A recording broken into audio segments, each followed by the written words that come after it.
지금 일어나는 이 코로나 역사는 전 세계적으로 지금까지 인류 역사상 일어나지 않았던 것입니다. 이런 팬데믹, 글로벌 팬데믹, 전 세계적으로 일어나는 전염병은 인류 역사상 있었던 적이 없습니다.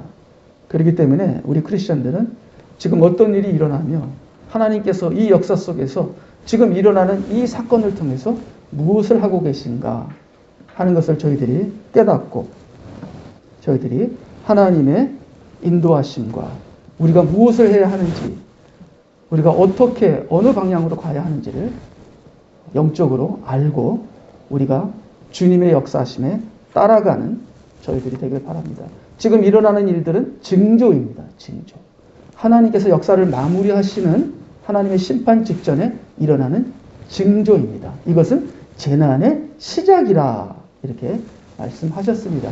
그렇기 때문에 앞으로 더 큰 것이 오기 때문에 이 큰 것을 이기기 위해서는 저희들 혼자만 아니라 우리 가정이 있고 우리 교회가 있고 나라가 있고 참으로 이 케이아스 속에서 우리가 구원의 하나님 나라가 세워지기 위해서 저희들 그 어느 때보다 이제는 진짜 믿음을 갖는 저와 여러분이 되시길 바랍니다. 진짜 목사, 진짜 성도들이 되는 저와 여러분이 되시기를 바랍니다. 우리가 주님께 기도하고 바라면 하나님께서는 반드시 이루어 주신다. 하나님은 살아계시고 역사하시기 때문에 우리의 진실한 기도를 반드시 들어주신다. 그래서 인류 역사가 체험하지 않은 초대교회도 체험하지 못했던 정말 마지막에 놀라운 구원의 역사를 우리가 체험하게 될 것입니다. 그래서 우리는 아마 하나님의 구원의 그 역사의 스케줄 속에서 가장 클라이맥스, 가장 중요한 포인트에 우리가 있지 않는가. 그래서 이 시기에 우리가 쓰임을 받는다면 우리는 놀라운 것을 체험하게 되는 아마 우리는 하나님의 역사의 주인공들이 되지 않을까 그렇게 생각됩니다. 그래서 이 위기가 놀라운 기회가 되는 그러한 이 믿음의 순간에 우리가 각자 집에서 기도하시고 예배를 보시고 주님과 동행하시는 여러분이 되어 여러분의 귀한 자녀들까지도 구원받는 저와 여러분이 되시길 바랍니다.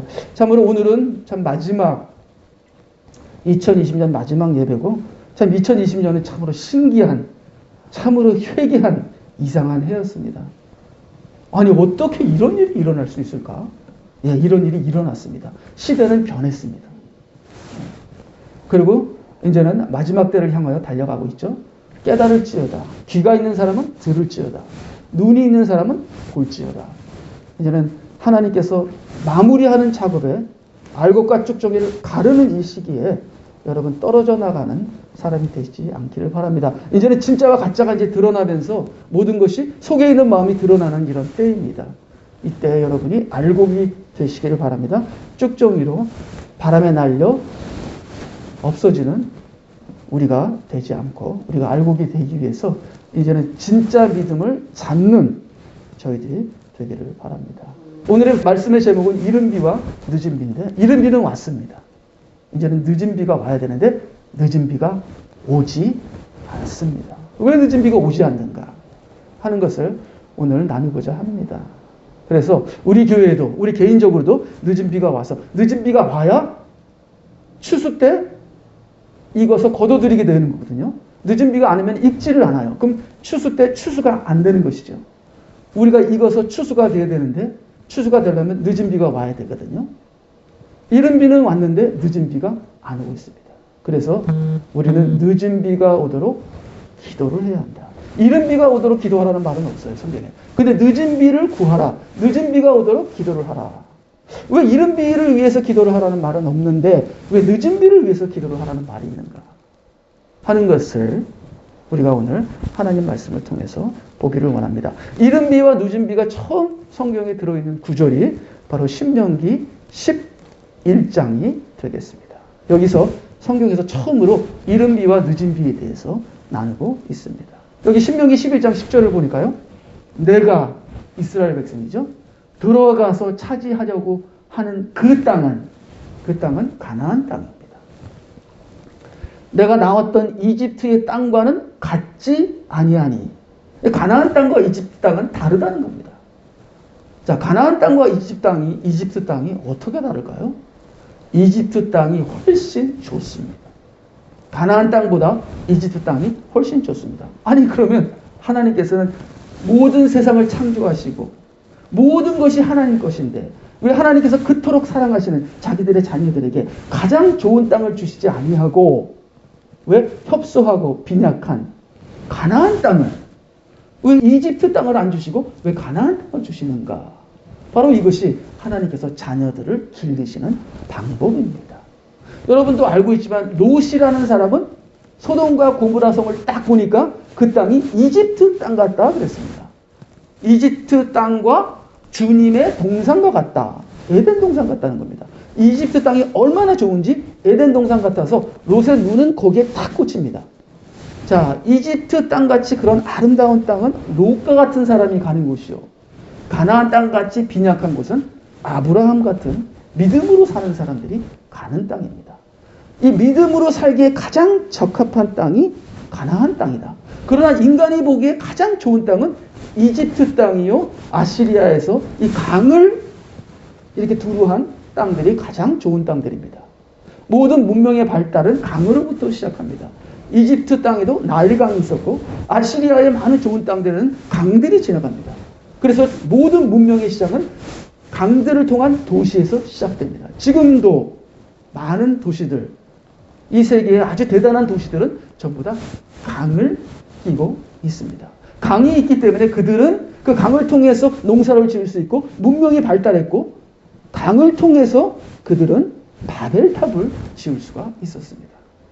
우리는 불평을 하죠. 왜 하나님께서는 우리에게 가장 좋은 땅을 주시지 왜 가나안 땅을 주십니까? 우리에게 가장 좋은 세상적으로 화려하고 세상적으로 훌륭하고 세상적으로 잘 나가는 것을 하나님께서 우리에게 주신다면 우리는 세상적으로 잘 나가면서 세상이 우리의 우상이 됐을 것이요. 우리는 바벨탑을 지었을 것이요. 우리는 적그리스도가 되었을 것입니다. 하나님께서는 세상의 가장 좋은 것을 우리에게 주시는 것이 아니라 육신의 가장 좋은 것을 혼의 가장 좋은 것을 우리에게 주시는 것이 아니라 혼은 좀 모자라도 육신은 좀 모자라도 이 모자람을 통해서 영의 가장 좋은 것을 주시기 위해서 하나님께서는 이스라엘 백성에게 가나안 땅을 주셨다는 겁니다. 이 가나안 땅을 생각해 보면요. 가나안 땅은 비가 잘 오지 않습니다. 늦은 비하고 이른 비 때만 비가 왕창 오다가 그 사이에는 별로 오지를 않습니다. 그리고 땅도 좀 헷가르고 모래가 많아서 지하수를 파기도 힘들고요.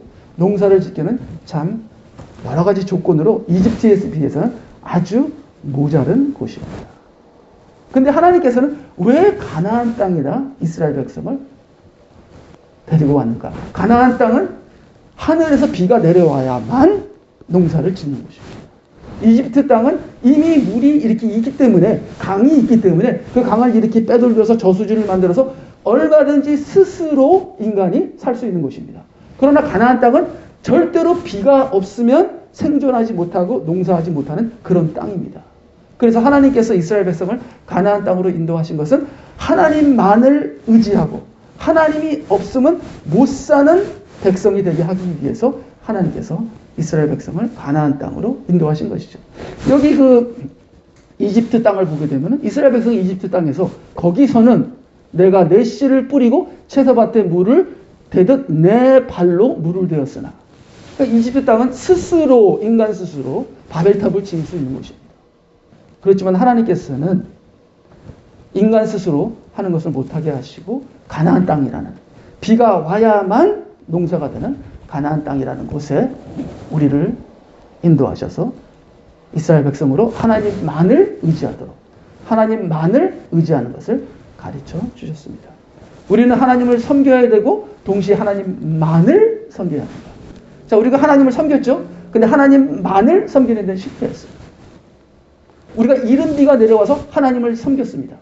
근데 늦은 비가 내려와서 하나님만을 섬겨야 되는데 하나님만을 섬기는 건 하나님만을 섬길 때 늦은 비가 내려오는 거죠. 예. 거꾸로요. 이제 우리는 하나님만을 섬겨야 할 때가 왔습니다. 참으로 이 가나안 땅은 하나님만을 섬길 수밖에 없는 환경이에요. 이스라엘 백성이 광야에서 40년을 거칠 때 하나님만을 섬겨야만 생존할 수 있었습니다. 이렇게 하나님께서는 우리 크리스천들에게 가나안 땅 같은 환경을 주십니다. 아니 나도 좀 이집트 땅 같은 환경, 나도 다른 목사들처럼 좀 똑똑하고 잘 나가고 모든 것이 잘 되고 얼굴도 뭐 잘생기고 예쁘고 건강하고 이렇게 모든 조건이 갖추는 우리 부모님, 우리 가문 뭐 다 돈도 많고 이런 모든 것이 다 조건이 갖춘 이집트 환경과 같은 그런 것을 하나님께서 주셨으면 얼마나 좋을까. 근데 하나님께서는 그런 것들을 주시지 않지요. 육을 주셔서 영이 죽을까봐 차라리 육이 연약해서 영을 살리는 쪽을 하나님께서 선택하신 것이죠. 그렇기 때문에 우리의 부족함과 우리의 연약함과 우리의 모자람을 우리는 도리어 감사해야 되죠. 우리 고린도전서 1장 26절에 봐더라도 하나님께서 부르신 자들은, 성도로 부르신 자들은, 교회에 나온 자들은 육신을 따라 지혜로운 자가 많지 않고 권력 있는 자도 많지 아니며 좋은 가문에서 태어난 자도 많지 아니하니라. 그러나 하나님께서 세상에 어리석은 것들을 선택하심은 지혜로운 자들로 부끄럽게 하시는 것이라. 그래서 내가 이렇게 부족한 것이 다 하나님의 뜻이구나. 내가 부족함 속에서 하나님의 완전함을 체험하게 되는구나. 내가 부족해야만 완전함에 이르는구나. 내 육신이, 내 혼이 부족해야만 내 영이 완전해지는 것이구나. 그래서 우리가 밑바닥에 있음을, 우리가 연약함을, 우리가 부족함을 하나님께 감사드립니다. 우리에게는 우리가 어쩔 수 없는 연약함이 있습니다. 우리 중에는 어떻게 고칠 수 없는 병이 걸린 자들이 있습니다. 이 모든 것은 하나님께서 인도하시고 하나님께서 주신 것이죠. 오직 하나님만을 바라보고 사는 훈련을 시키기 위해서 하나님께서 이렇게 우리에게 부족함과 연약함을 주셨는데 바로 이것이 하나님께서 이스라엘 백성을 가나안 땅이라는 곳으로 인도한 것인 것을 우리가 알 수 있습니다. 그래서요 11장 11절 내가 들어가서 차지하려고 하는 그 땅은 작은 산들과 골짜기들이 있는 땅이라 하늘의 빗물을 흡수하느니라.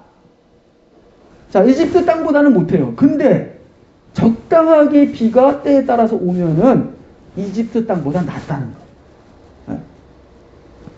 그리고 이 하늘의 빗물을 흡수한다는 건 하늘의 빗물로만 생존하게 되는 땅이라는 겁니다.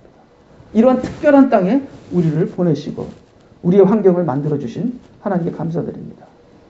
자, 우리 교인들 가운데서도 참으로 여러 가지 병을 겪으신 분들이 계십니다. 그 병이 낫지를 않아요. 그렇지만 그 병 가운데서 연약함을 배우는 거죠. 인간은 아무것도 할 수 없다. 인간은 아무것도 아니다.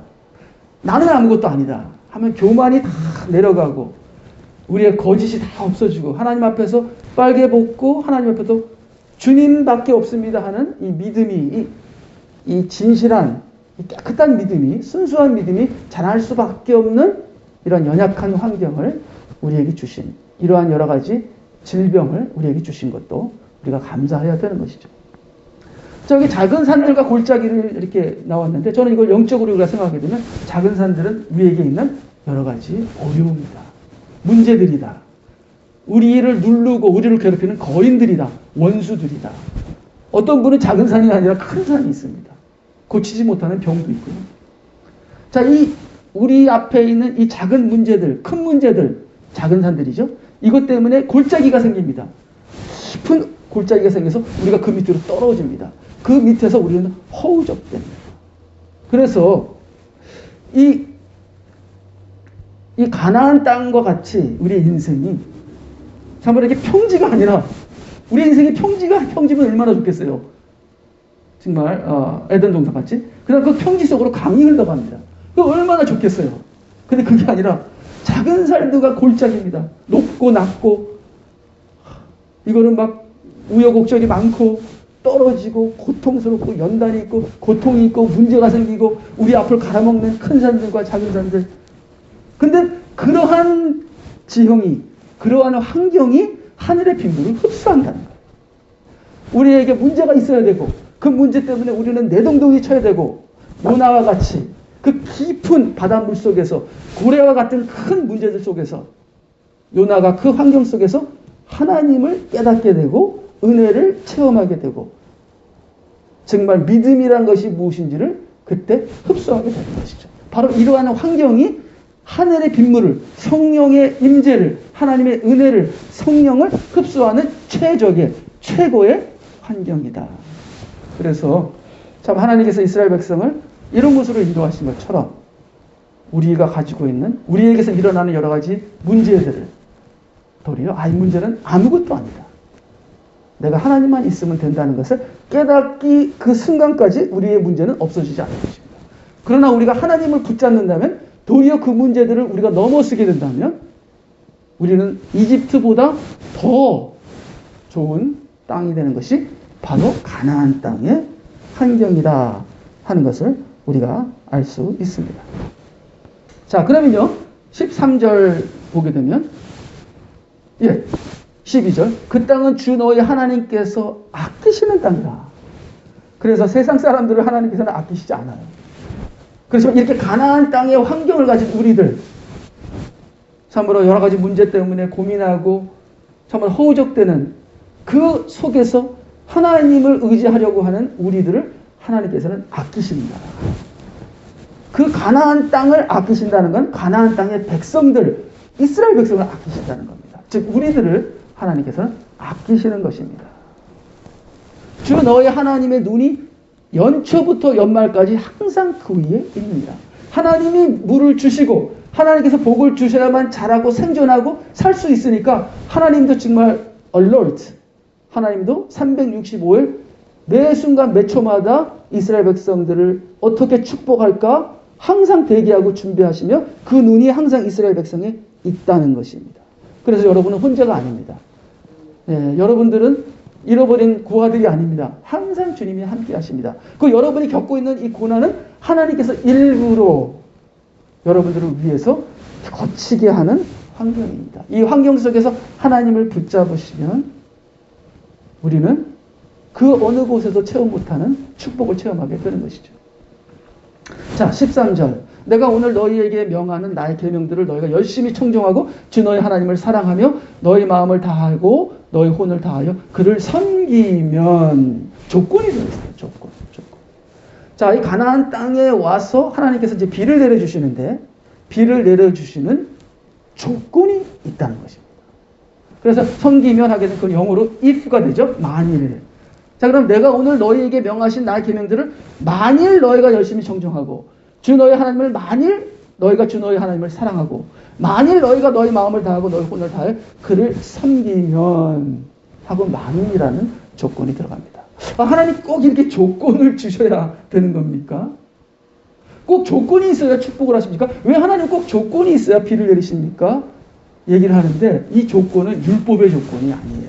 이건 율법주의가 아닙니다. 이거는 믿음의 조건입니다. 여러분 부부가 결혼을 하면요. 믿음의 조건이 따라옵니다. 율법의 조건이 따라오는 것이 아니에요. 우리가 부부가 결혼을 하게 되면 부부끼리 지켜야 하는 기본적인 원칙들이 있습니다. 자, 그럼 우리가 결혼을 하면 율법주의가 될까요? No. 사랑하니까, 약속했으니까, 그분과 평생 살기로 나는 commitment, 나는 언약을 했기 때문에 내가 기쁨으로 자연적으로 지키는 기본적인 규칙들이 있습니다. 바로 이것은 믿음입니다. 이것은 율법이 아닙니다. 여러분, 이스라엘 백성에게 하나님께서 십계명을 주셨습니다. 이게 십계명이 율법일까요? 예, 율법이죠. 근데 율법주의는 아닙니다. 여러분 착각하시면 안 됩니다. 하나님께서 이스라엘 백성에게 십계명을 주셨죠.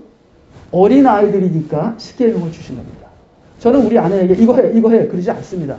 근데 아이들에게는 이거 해 이렇게 합니다. 근데 어른이 되면 율법으로 얘기 안 합니다. 믿음으로 얘기합니다. 근데 아이들에게는 율법으로 얘기합니다. 이스라엘 백성은 아이들이니까 율법으로 얘기하기 때문에 믿음이 율법이라는 포장으로 간 거예요. 그래서 십계명이 된 겁니다. 사실 십계명은 율법이 아닙니다. 그러니까 율법주의가 아닙니다. 십계명은 믿음입니다. 십계명이 뭡니까? 하나님만을 섬기면, 너희가 하나님만 있으면, 하나님을 섬기고 하나님만을 섬기면 너희는 축복받는다. 이거 복음입니다. 그러니까 신약의 복음은 예수님 믿으면 구원 얻는다.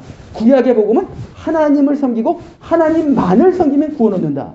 그래서 하나님만을 섬기면 구원을 얻고 우상을 섬기면 구원을 못 얻는다. 이것이 구약의 복음입니다.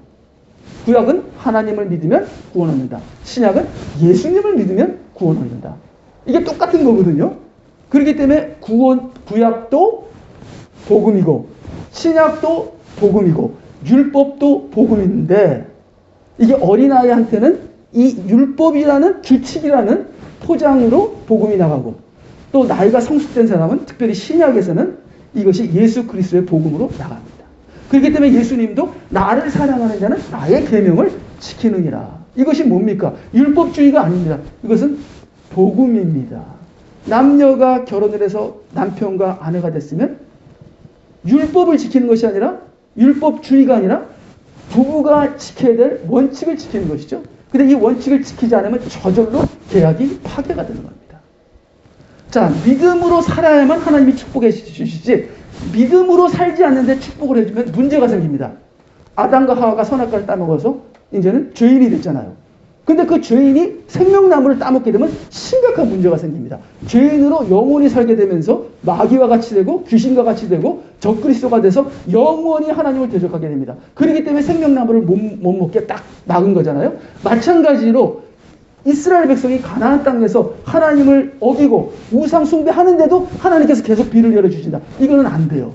이건 그들을 위해서 안 됩니다. 비를 막아서 그들이 이 땅에서 고통하고 고난하면서 회개해서 다시 돌아왔을 때 다시 비가 회복이 되는 것이죠. 이것은 하나님의 뜻입니다. 그렇기 때문에 우리가 고난을 당하고 환난을 당한 건 당연합니다. 지금 교회가 왜 코로나를 겪고 있을까요? 이것이 정부의 문제입니까? 그래서 지금 교회가 정부랑 싸우고 있습니다. 그리고 또 우리 크리스천들이 뭘 하는 줄 알았어요? 트럼프가 구세주다. 트럼프가 대통령 되면 우리는 산다. 우리의 문제 해결을 트럼프로 해서 해결을 찾으려고 하고 정부랑 싸우는 데서 해결을 찾으려고 합니다. 그 행동들이 무조건 잘못된다는 것이 아닙니다. 그러나 이 교회가 우리의 교회가 핍박을 받는 이유는 하나님께서 비를 내려주시지 않아서 그랬습니다. 이스라엘 백성이 하나님의 계명을 지키고 너희가 열심히 청정하고 하나님을 사랑하고 마음을 다하여 혼을 다하여 섬기면 이거는 믿음의 단어들입니다. 믿음의 단어들. 믿음의 단어들을 구약에서는 이렇게 표현합니다. 우리가 믿음대로 살면 우리는 불사조가 됩니다. 우리가 믿음으로 살게 되면요. 우리는 천하무적이 됩니다. 그 어느 누구도 우리를 해치지 못합니다. 믿음으로 살게 되면요. 그렇지만 우리가 믿음으로 살지 않게 되면 그 이스라엘 역사에서 증명된 겁니다. 이스라엘 백성들이 믿음으로 살지 않게 되면 원수가 강해집니다. 이스라엘 백성이 믿음으로 살지 않게 되면 전염병이 옵니다. 재앙이 옵니다. 비가 그칩니다. 기근이 옵니다. 가뭄이 옵니다. 그러나 이스라엘 백성이 믿음으로 살게 되면 이것은 완전히 천국이 됩니다. 에덴 동산보다 더 천국 같은 삶을 산다고 분명히 성경에 나와 있습니다. 이스라엘이 천국 같으리라고 분명히 나와 있습니다. 그렇기 때문에 지금 우리가 정부에게 핍박을 받고 우리가 예배 핍박을 받고 그렇죠? 우리가 일어나는 이 모든 환경은 우리가 회개를 하지 않아서 우리가 믿음으로 돌아가지 않아서 그럽니다. 그래서 지금 교회가 우리가 그 무엇보다도 시급하게 우리가 할 것은 회개입니다. 누가 대통령이 돼서 우리의 문제가 해결되는 것이 아니라 우리가 싸워서 이겨서 해결되는 것이 아니라 우리가 회개만 한다면 우리가 믿음으로 돌아간다면 하나님께서 원수들을 누르시고 환경을 바꾸시고 비를 내리셔서 우리 교회가 천하무적 하나님의 교회가 천하무적이 되는 것입니다. 그러나 하나님께서 계획하신 역사는 지금은 그렇게 되지 않습니다. 이제는 적그리스도가 천하무적이 되고 우리 크리스천들은 죽으면서 이제 하나님께서 마귀를 멸하러 오셨잖아요. 그걸 통해서 하나님께서 마귀를 멸하시고 이제는 새 하늘과 새 땅에서 우리는 주님과 함께 다스리는 그런 천하무적의 하나님의 나라가 이제 임하게 됩니다. 우리는 그것을 향하여 우리가 나가야 하는 것을 우리가 다 알고 있습니다. 그래서요, 우리가 그 다음 구절을 보게 되면 주 너희 하나님께서 너를 아름다운 땅으로 말씀하셨죠. 예, 참으로 제가 그냥 맨날 먹고 잘 살고 그런 세속적으로 살았다면 그 삶은 어찌 아름답다고 하겠습니까?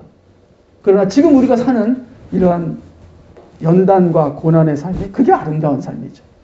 하나님을 만나는 그 삶이 아름다운 삶이죠. 비록 내가 죽을 뻔했지만 누구는 병 때문에 죽을 고비를 넘겼지만 그 죽을 고비를 통해서 하나님을 만났던 그 체험이 내 인생에서는 가장 아름다웠습니다. 그래서 이 가나안 땅이라는 이 환경이 이것이 하나님께서는 아름다운 땅이다. 즉 너희 하나님께서 너를 아름다운 땅으로 인도하시리니 시냇물이 흐르고 시냇물이 흐른다는 건 뭐예요? 성령이 흐른다는 거예요. 성령. 이러한 연단과 고통과 이 밑바닥에 허우적거리는 참 어려운 삶이었지만 그곳에서 깨달음이 있었습니다. 감사가 있었습니다. 그곳에서 제가 예수님을 만났습니다. 신한물이 흐르는 거예요. 말씀이 흐르는 거죠. 골짜기들과 작은 산들에서 솟아나는 샘과 그 안에서 샘이 솟아난다는 거죠. 이 산들과 골짜기 사이에서 샘이 솟아나는구나. 비록 내 남편이 정말 나를 그렇게 괴롭혔는데도 내가 참으로 너무나 억울한 삶을 살았는데도 그 속에서 샘이 솟아나는 것을 체험을 하셨잖아요. 깊은 곳이 있는 땅이라. 참으로 깊은 내면에 하나님의 말씀이 있는 그런 땅이다. 그 다음 여기에는 8절에 보니까 열매가 맺히는 땅이다. 밀과 보리와 포도나무들과 올리브나무들과 무화과나무들과 성녀들의 땅이요 기름 올리비아 꿀의 땅이며 젖과 꿀이 흐르는 땅이 이런 뜻이구나. 도대체 젖과 꿀이 흐르는 땅이 뭐지 하면서 저희들이 신학교 다닐 때 교수들과 막 논의를 했습니다. 도대체 젖과 꿀이 흐르는 땅이 뭐냐. 바로 이런 땅, 가나안 땅이 하나님이 비를 내려주셔야만 하나님이 축복해 주셔야만 믿음으로 살아야만 행복해지는 그러한 땅. 그게 젖과 꿀이 흐르는 땅입니다. 자, 이제 우리가 믿음으로 살지 않으면 우리는 불행해집니다. 어떻게 할 거예요? 믿음으로 안 살 거예요? 믿음으로 안 살아 보세요, 한번. 얼마나 인생이 불행해지나. 우리는 믿음으로 살아야만 행복해지는 그러한 하나님의 자녀들입니다. 그래서 이런 환경을 주신 하나님께 감사하고요. 그죠? 내가 부족함이 없이 빵을 먹을 땅이라 내가 그 안에서 아무 부족함이 없으리라. 여호와는 나의 목자시니 내게 부족함이 없으리라. 참 다윗도 가나안 땅 같은 인생을 살았죠. 우리들도 가나안 땅 같은 인생을 지금 살고 있습니다. 그래서 우리가 지금 하나님께 포커스를 맞추지 않으면 우리 인생은 더 힘들어질 겁니다. 제가 지금 그래요. 제가 지금 하나님 앞에 지금까지 하나님을 섬기고 살아왔잖아요. 근데 하나님을 섬겼지만 하나님만을 섬겨야 돼요. 요걸 못하는 거예요. 하나님은 섬기는데 하나님만을 섬기는 것이 안 되는 거예요. 그러니까 저 어려움이 더 올 거예요. 이제 저한테. 그냥 밟아버리실 거예요, 하나님이. 근데 내가 하나님만을 섬기게 되면 늦은 비가 임하게 됩니다. 늦은 비가 임하게 되면 구원이 완성이 됩니다.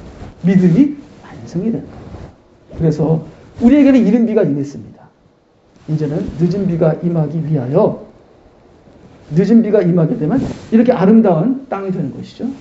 늦은 비가 임하기 위하여 준비하셔서 우리의 삶에 아무 부족함이 없고 우리의 가정과 우리 교회가 구원을 완성하여 주님의 재림을 준비하는 늦은 비가 임하는 우리 교회가 되어질 줄 믿습니다.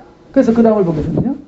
내가 그때를 맞추어 너희에게 이른 비와 늦은 비를 너희 땅에 내릴 것이니 내가 내 곡식과 내 포도주와 내 기름을 거둘 것이요 또 내가 내 가축을 위하여 내 들에 풀을 보내리니 내가 먹고 배부리리라. 그래서 이스라엘 땅은 이른 비가 와야 되고 늦은 비가 와야 합니다. 이른 비가 안 오고 늦은 비가 안 오면은 이거는 농사가 될 수가 없어요. 그냥 망하는 거예요. 자, 근데 이른 비는 항상 와요. 보통 이른 비는 하나님께서 주세요. 근데 늦은 비는 이게 조건이 있습니다. 그게 아까 그 조건입니다. 믿음으로 살아요. 믿음으로 살아야만 늦은 비가 오는 겁니다. 근데 믿음으로 살지도 않는데 축복을 해주시면 안 돼요. 혼날 사람은 혼나야 돼요. 심은 대로 거둬야 될 사람은 그렇게 해야 합니다. 혼나야만 정신을 차리죠. 그래서 하나님께서 늦은 비는 조건에 따라 주십니다. 이른 비는 거저 주시는 때가 많죠. 자, 우리는 이른 비로 그 누구로 말미암아 그 하나님의 은혜로 우리가 크리스천이 됐습니다. 그래서 이른 비로 말미암아 우리는 풍성해졌습니다. 근데 점점 우리가 문제가 생겨요. 왜? 하나님의 뜻대로 살지 않으니까. 이제는 우리가 하나님의 뜻대로 살아서 늦은 비가 와야 하는 것이죠. 그래서 이 이른 비는 씨 뿌리기 전에 오는 겁니다. 이 이른 비가 와야만 씨를 뿌리게 돼요. 그럼 씨를 뿌리게 되면 이 비가 이른 비가 왔기 때문에 그 모이스처 때문에 이게 뿌리를 내리고 싹이 트기 시작합니다. 자, 그래서 자라는 거죠. 자, 이른 비는 반드시 와야만 이게 심을 수가 있어요. 곡식을 심을 수가 있어요. 자, 그러면 추수 때 전에 늦은 비가 와야 추수를 하게 됩니다. 근데 만약에 늦은 비가 안 오면은 이게 있다가 말고 이게 먹을 수가 없는 거예요. 먹어도 막 거의 중간밖에 안 자라고 이게 심각한 문제가 생기는 것이죠. 그래서 늦은 비가 오게 되면은 곡식이 완전히 익어서 추수를 해서 이 곡간에 들어갈 수 있는 것이죠. 그렇기 때문에 지금 우리의 문제는 늦은 비가 와야 되는 문제를 우리가 갖고 있습니다. 그래서 늦은 비를 위해서 기도하셔야 되고요. 늦은 비가 와서 우리의 구원을 완성하고 교회를 완성하는 역사가 일어나야 하는 것입니다. 자, 그래서 계속 보게 되면 너희는 스스로 주의하여 너희 마음이 현혹되지 않도록 하라. 너희가 돌이켜서 다른 신들을 섬기며 그들을 경배하면, 만약이 또 오죠. 조건이 나오는 겁니다. 늦은 비가 안 오겠다는 겁니다. 늦은 비를 안 주시겠다는 겁니다. 자, 그럼 우리가 다른 신을 안 섬겼나요? 섬겼죠. 우리가 돈을 사랑하고 사람을 사랑하고 돈을 의지하고 사람을 의지하고 아주 허당한 우상들을 섬기고 살았습니다. 자, 그래서 우리의 현실의 문제는 뭡니까? 늦은 비가 안 오고 우리는 도리어 재앙이 왔기 때문에 지금 예배도 못 드리고 교회가 핍박을 받고 이것이 다 우리의 잘못이고 우리가 회개해야 될 것이죠. 17절 그때는 너희에게 주의 진노가 일어나며 주께서 하늘을 닫아 비를 내리지 아니하시며 그 땅이 열매를 내지 못하리니 너희는 주께서 너희에게 주신 그 아름다운 땅에서 속히 멸망되지 않도록 하라. 그래서 가나안 땅은 축복도 받는 곳이요 동시에 멸망도 받는 곳입니다. 그런데 멸망을 받았다고 끝이 아닙니다. 멸망을 받아도 또 기회는 있습니다. 회개하면 다시 회복이 됩니다. 그래서 아이고 우리가 어떻게 이스라엘 백성같이 다 멸망받고 우리는 그런 게 아니야. 아닙니다. 우리가 이스라엘 백성과 똑같습니다. 지금 현재 우리가 멸망을 받고 있습니다. 우리의 꼴을 보십시오. 이게 뭡니까? 마스크를 하고 이게 뭡니까? 우리의 꼴이. 이게 지금 하나님의 심판을 받고 있는 겁니다. 우리가. 하나님의 교회가 이런 꼴은 아닙니다. 하나님이 주신 아름다운 땅에서 우리가 전염병 때문에 무서워서 벌벌 떴고 이게 무슨 꼴입니까? 이게 하나님의 심판을 우리가 받고 있다는 겁니다. 하나님이 축복해 주시면 이런 일은 절대로 일어나지 않습니다. 자, 우리가 다른 신을 섬겼기 때문에 하나님이 진노하셔서 늦은 비가 오지 않아서 열매를 내지 못하고 우리가 지금 속히 멸망되는 과정에 있는 현실이 바로 우리다. 그렇지만 이것을 뒤엎는 우리가 되어야 합니다. 우리가 이거 어떻게 뒤엎으죠? 우리가 늦은 비를 기도하면 돼요. 계속 읽어보면요. 그러므로 너희는 나의 이 말들을 너희 마음과 너희 혼에 두고 너희 손에 메어 표적으로 삼아 그것들로 너의 양눈 사이에 표가 되게 하라. 여기서 우리 실패했죠. 하나님의 말씀을 보존하고 지키고 순수한 말씀을 그대로 우리 마음속에 새기고 자녀들에게 가르치는 거 우리 실패했습니다. 하나님의 말씀에 실패했습니다. 우리는 타협했고요. 우리는 기복신앙을 쫓았고요. 우리는 우리의 편리대로 하나님을 위한 나가 아니라 나를 위한 하나님으로 만들어버렸어요. 성경과 교회와 예배와 모든 것을 나를 위한 것으로 만들어버렸어요. 하나님을 위한 것이 아니라 뒤집어버렸어요. 주인이 바뀌었습니다. 하나님이 주인이 아니라 우리가 주인이 됐습니다. 교회에서.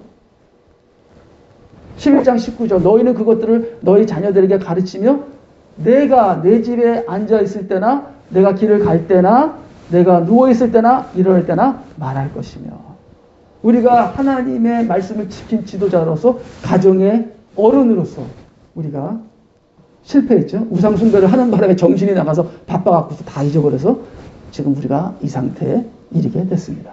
그래서 보라 내가 오늘 축복과 저주를 너희 앞에 두노니 우리 강제쌍에서는 축복과 저주가 동시에 선포가 되어야 된다.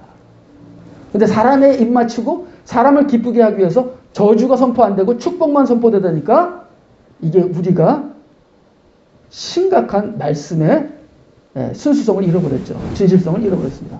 만일 내가 오늘 너희에게 명령하는 주 너희 하나님의 명령들을 복종하면 축복이요. 만일 너희가 주 너희 하나님의 명령들을 복종하지 않고 내가 오늘 너희에게 명하는 길에서 벗어나서 너희가 알지 못하는 다른 신들에게 따라가면 저주입니다. 그래서 이 가나안 땅은 하나님을 잘 믿으면 살고 하나님을 무시하면 죽는다. 멸망당한다. 이것이 가나안 땅의 상황이고 그렇기 때문에 우리는 하나님을 잘 믿을 수밖에 없는 얼마나 감사합니까? 잘 믿을 수밖에 없는 환경을 주신 하나님께 얼마나 감사합니까? 지금 일어나는 모든 상황들은 우리가 하나님께 감사해야 되고 이 모든 것을 통해서 우리가 믿음의 본질을 다시 찾는 것이죠. 그래서 그 다음에 그러므로 소나기가 그쳤고 늦은 비도 없어졌도다. 예레미야 3장 3절. 그래서 소나기 성령의 임재가 성령이 역사하는 그런 교회 여러분 보신 적 있습니까? 물론 간혹가다 뜨거운 교회들이 있죠. 초대교회 같은 교회 보신 적이 있습니까? 아니 우리가 뭐가 모자라서 초대교회처럼 되지 못합니까? 왜 우리가 초대교회처럼 못 됩니까? 왜 그렇죠? 너무 잘 살아서. 소나기가 그쳐서 그렇습니다. 늦은 비가 그쳐서 그렇습니다. 그러므로 소나기가 그쳤고 늦은 비도 없어졌도다. 내가 창녀의 이 말을 가지고도 부끄러워하기를 거부하는도다. 우리가 창녀가 됐기 때문에 늦은 비가 그쳤고 성령이 소멸됐고 자 우리의 현주소는 창녀다 하는 것을 목사님이 더 그렇잖아요. 예, 그렇죠. 제가 더 그렇죠. 예, 제가 더 그렇죠. 스가랴 10장 1절 너희는 늦은 비가 내릴 때에 주께 비를 구하라. 지금 늦은 비가 내려야 할 때입니다. 우리는 늦은 비를 구해야 합니다. 이 늦은 비를 구하라는 말이 뭐죠? 회개하라는 겁니다. 회개하라. 다시 돌아가라는 겁니다. 이 창녀의 짓을 회개하고 그러니까 호세아가 창녀를 데리고 살잖아요. 자꾸만 창녀 짓을 하잖아요. 그러니까 자꾸만 다시 데려오잖아요. 그러니까 원래 창녀랑 살면은요, 이 땅이 저주를 받습니다. 그럼에도 불구하고 어떻게 돼요? 하나님께서는 다시 데려오라. 그러니까 하나님께서 우리가 아무리 그렇게 죄를 지어도 하나님께서는 우리를 구원하시길 원합니다. 그래서 우리는 돌아가기만 하면 돼요. 물론 우리는 그 대가를 치러야 되죠. 지금 대가를 치르고 있거든요. 그래서 이 늦은 비를 구하라는 것은 다시 돌아가라, 회개하라. 그리하면 주께서 번쩍이는 구름들을 만드시며 소나기를 주시고 각 사람에게는 들에 풀을 주시리라. 그 다음에 오 너희 하늘들이여 귀를 기울이며 그러면 내가 말하리라. 오 땅이여 내 입의 말들을 들으라. 나의 가르침이 비처럼 내릴 것이요.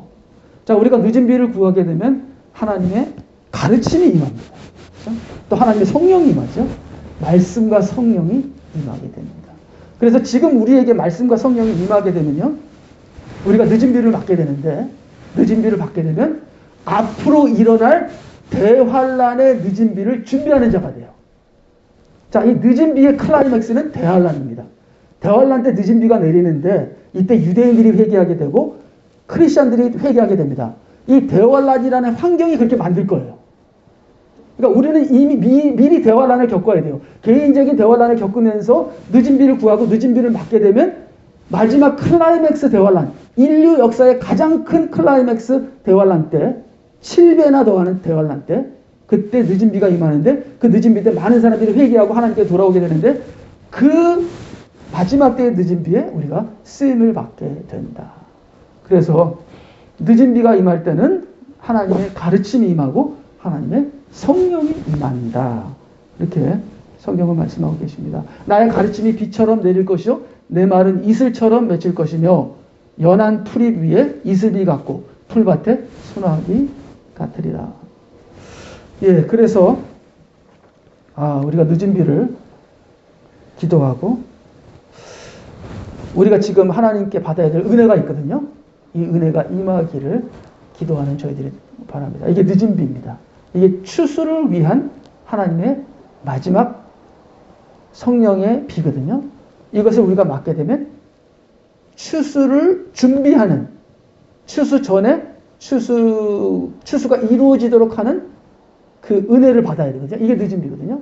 그래서 그것을 받고 내가 있고 열매가 있고 내가 준비되고 또 대환란 때 우리가 다른 사람들에게 그 받은 말씀과 성령의 은혜를 그들에게 전해줘서 그들이 열매가 있게 돼서 그들도 추수하게 되고 우리 모두가 추수가 돼서 하나님의 곳간에 천국에 들어가는 그러한 우리 모두가 되도록 늦은 비를 구하는 저와 여러분이 되시기를 간절히 부탁드립니다. 우리 다 같이 기도하시겠습니다. 이 시간에 우리 기도하실 때 하나님이시여 지금 하나님의 은혜를 필요로 합니다. 이 말씀의 은혜와 성령의 은혜 이 말씀과 성령으로 우리가 본질적으로 익어버리는 열매가 완성이 되는 저희들이 되어 하나님의 추수 때 인자가 낫으로 추수할 때 그 추수에 동참하게 되는 추수를 준비하고 주님의 재림을 준비하는 저희들이 되게 하여 주시옵소서. 우리 다 같이 합심하여 기도하겠습니다.